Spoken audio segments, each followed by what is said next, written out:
Time for City Beat, your source for all the latest news on the city of Thompson, only on 610 CHTM.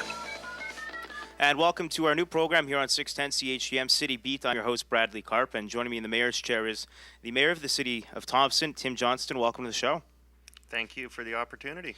Now, I'll lay out the details of this program. What we're going to do is Mayor Johnston's going to have about 5 minutes to do sort of a mayor's report or a wrap-up on the week that's been for him in the mayor's chair, and then we'll have about 10 minutes to take your calls, your thoughts on what what you're thinking about the city of Thompson. Any questions you may have for the mayor, you can give us a call. 677-8181 is the number to do that.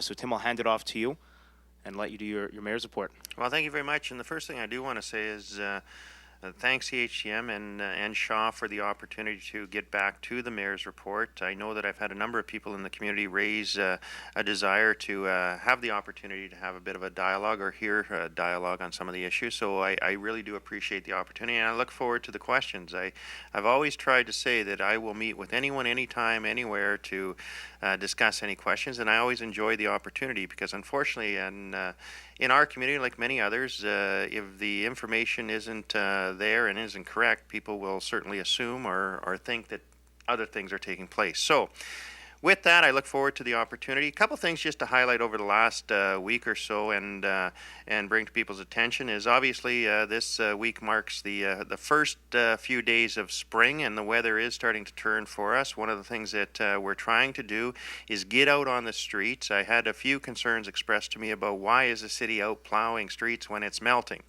The reason we have graders on the streets when it is above zero is to remove the slush, and we do that for two reasons. One is to try to liberate the catch basins that we have so when water is flowing it will drain, and the second one is to ensure that we can get the ruts off the street when it freezes at night. So that's why we do it.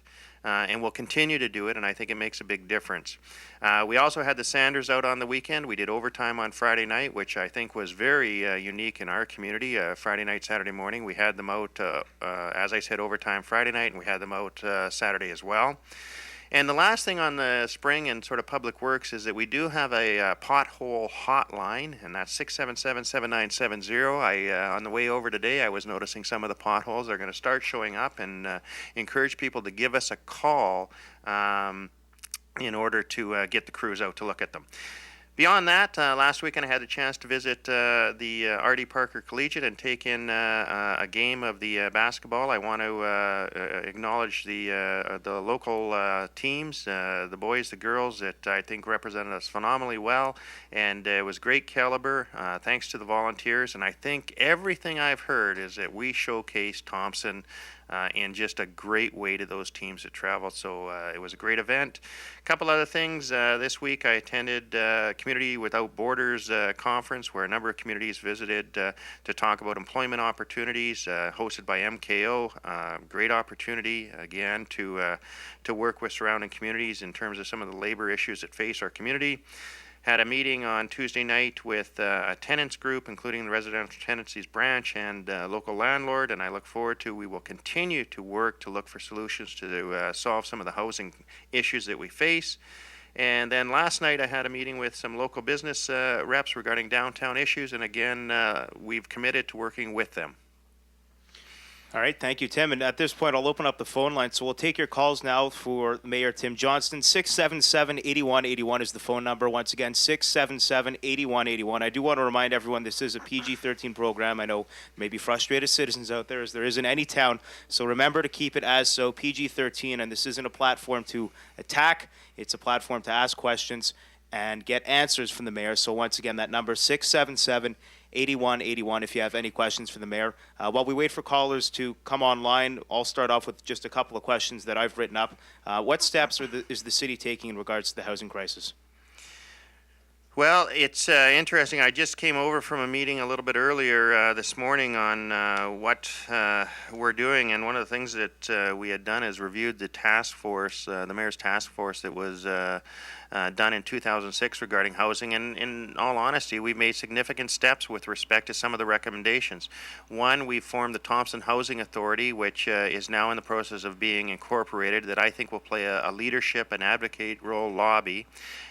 Two, we are working working with potential investors to look at the how the city can assist and attract investment. One of the things people have to understand is that housing is largely driven by the marketplace, and you need investors to build.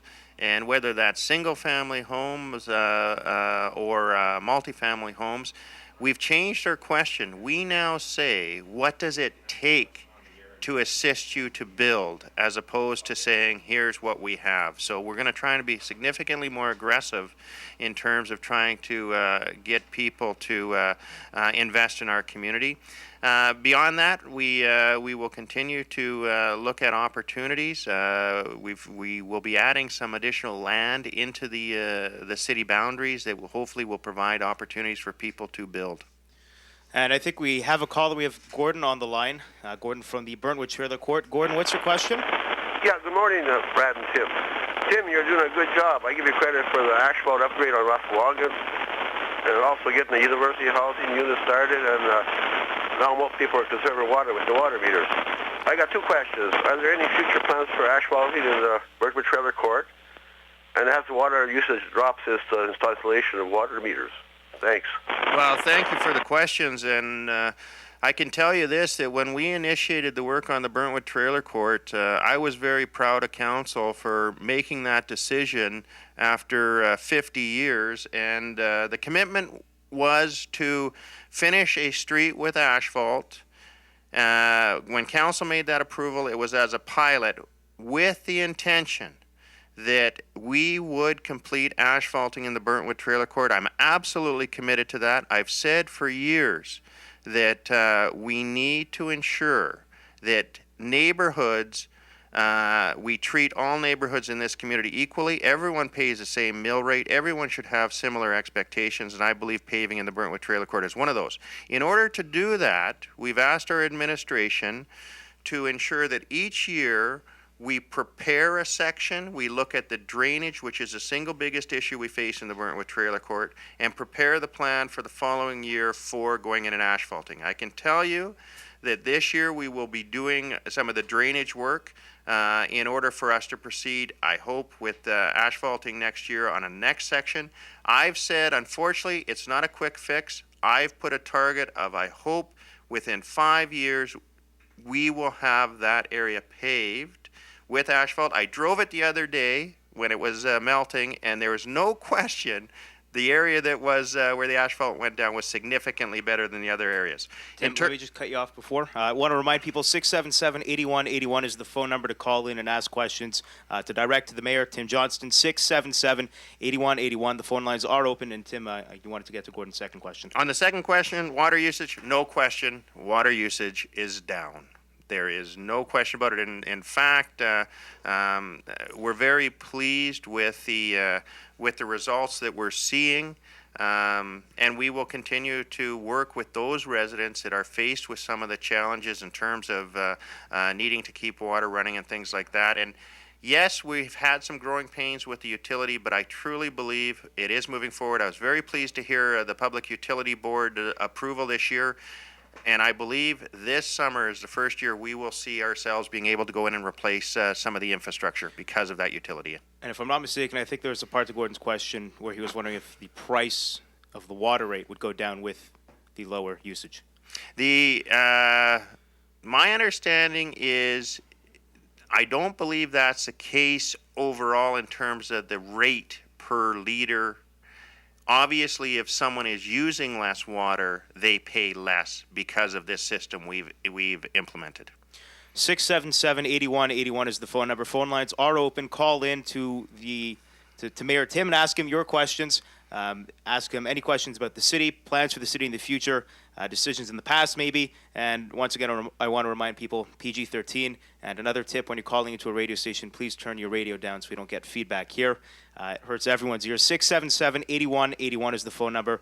Tim, another question that I have written down for you is, what's the process right now for the city? I know there's talk about opening basement suites once again.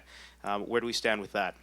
Well, what we've done on this one, and this is a direct response to, again, the housing crisis that we face, and one of the avenues that in the early days of Thompson, basement suites were very popular, and they helped to address it. I often point out that in the mid-'70s, our population was roughly 24,000.